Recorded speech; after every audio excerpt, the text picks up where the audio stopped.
Aston Martin just unveiled their brand new Formula One car. And it's already breaking the internet. Why? Because it was designed by Adrian Newey, the man behind every dominant car of the last 30 years. But here's the twist. What he built this time might be too radical to be legal. The suspension geometry? Insane. The engine integration? Unstable. And the FIA? They're already watching.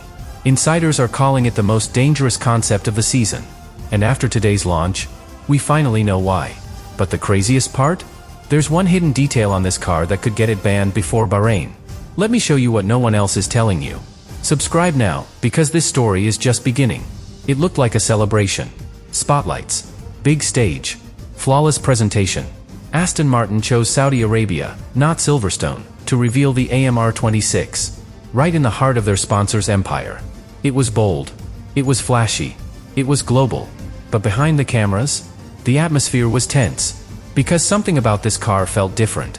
Not just in the way it looked, but in how people were reacting to it. Engineers watching the stream started pausing the video, zooming in on angles, comparing details that didn't make sense. Why does the engine cover look like that? What's going on with the suspension? Why is the diffuser shaped like nothing else on the grid? They weren't just curious. They were nervous. Because this wasn't just a new car. It was Adrian Newey's first creation since leaving Red Bull. And when Newey builds something in secret, history tells us to pay attention. Because it usually means one of two things. He's about to win everything, or he's about to get banned. And right now, no one can tell which it's going to be. Adrian Newey didn't walk into a perfect setup. He walked straight into a storm. When he joined Aston Martin in March, the team was already behind. And not just a little. The wind tunnel wasn't even finished. They didn't get full use of it until April. The gearbox? Brand new. Built in-house for the first time in years. The engine? A Honda hybrid, completely different from anything Newey had ever worked with. And the car? Still in pieces. By the time the calendar hit January, they were still fighting to get parts assembled. Just to run a single lap in Barcelona. Newey himself called it a compressed design cycle. His words. Everything was rushed. The deadlines were brutal. And the pressure? Unreal. But here's what makes it fascinating. Instead of playing it safe, Newey went radical. Because when you don't have time to build a perfect car, you build a blueprint for what comes next. And that's exactly what the AMR26 is. It's not a race winner yet, but it's hiding something. A core concept. A foundation. Something that Newey believes he can evolve faster than anyone else on the grid. But there's a problem. That concept? It might already be crossing a line. Barcelona. The first test of the season. Every team rolls out their machines. Some smooth, some aggressive, but all of them running. Except Aston Martin. The AMR26 didn't show up on day one. It missed day two. When it finally hit the track, it didn't last long. Lance Stroll was the first to drive it. He completed 5 laps. 5. Then, electrical failure. The car shut down. Right there on track. Mechanics scrambled. Engineers panicked. Stroll stepped out, frustrated and confused. He called it hard done by. Because every lap matters. Especially when your car is built from scratch. With a new engine. A new gearbox. And a design no one has fully tested. On the final day, Fernando Alonso took over. He managed just over 60 laps. Better, but far from enough. And the pace? 4.4 seconds slower than Ferrari. Even in testing? That's not a gap. That's a canyon. And here's what nobody's saying out loud. This isn't just about reliability. This isn't just about setup. This car is unpredictable. The data doesn't line up. The energy deployment is erratic. The aerodynamic balance changes mid-corner. Something inside the AMR26 isn't behaving like it should. And for a driver like Alonso, who depends on trust, on feel, on stability, that's a red flag. But here's the twist. Newey knew this would happen. He even warned the team. Because to make the AMR26 legal, he had to push every boundary of the 2026 regulations. And that's where the real story begins. When a car behaves unpredictably, there's always a reason. And in this case, the paddock thinks they found it. It's not the power unit. It's not the electronics. It's not the setup. It's the suspension. The AMR26 doesn't just have a new suspension layout. It has a geometry that's never been seen before on a 2026 car. Not like this. One engineer, off the record, called it unnatural. Another said it cheats the platform. But here's the key. Under the new 2026 rules, active aerodynamics are legal. Wings can move. Profiles can shift. But the suspension is still passive. It can't react to cornering in real time. It can't simulate aerodynamic changes. Unless you design it to do that mechanically. And that's exactly what some believe Adrian Newey has done. The layout of the front and rear arms. The way the car squats under load. The strange transition between braking and acceleration. It's almost as if the car is moving itself into the perfect shape, without breaking a single written rule. At least, not yet. Because this is what Newey does. He doesn't ignore the regulations.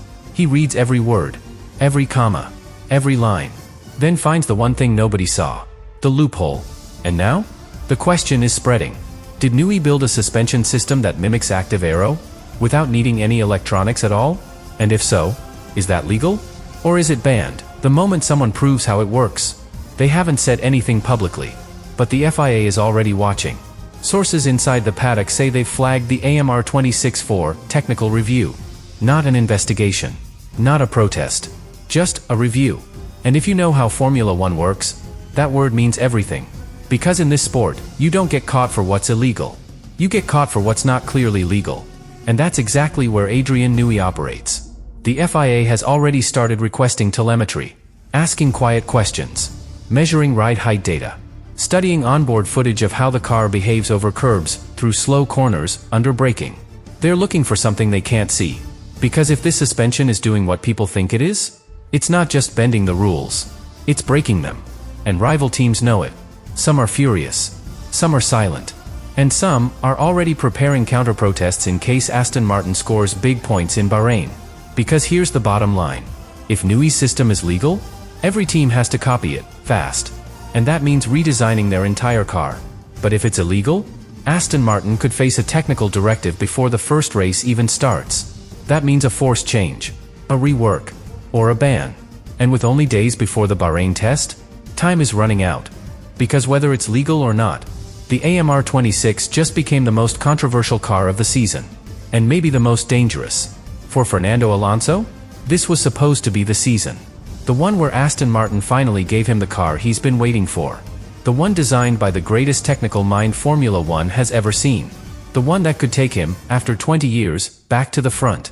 But instead, he's been handed a prototype. And time is running out.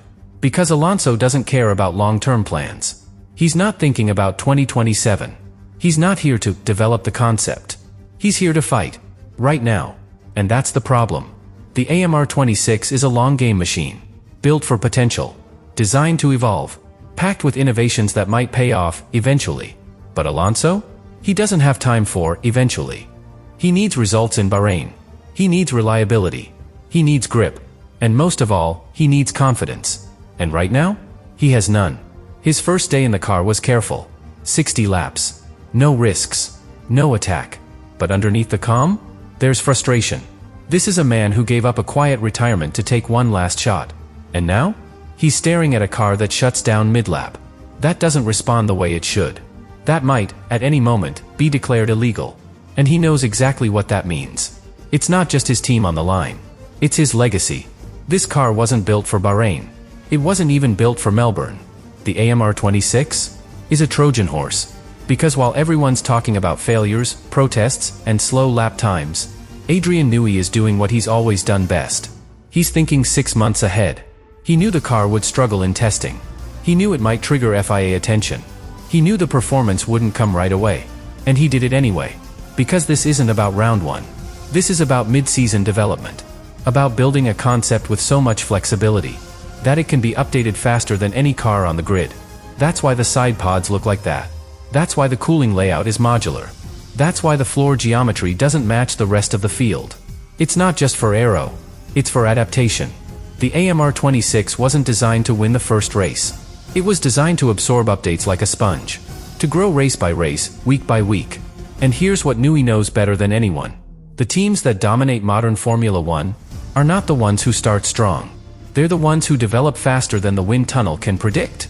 And that's where Aston Martin is betting everything. A radical base. A flexible platform. And the one man who's rewritten the rulebook more times than the FIA can count. That's the real secret behind this car. It's not just a risk. It's a launch pad. But now, it all comes down to execution. Because if the foundation is solid, The AMR26 might look completely different by the time we hit Europe. And if it's not, they won't just lose races. They'll lose the trust of a two-time world champion. And the one chance they had to build a title contender before this era closes.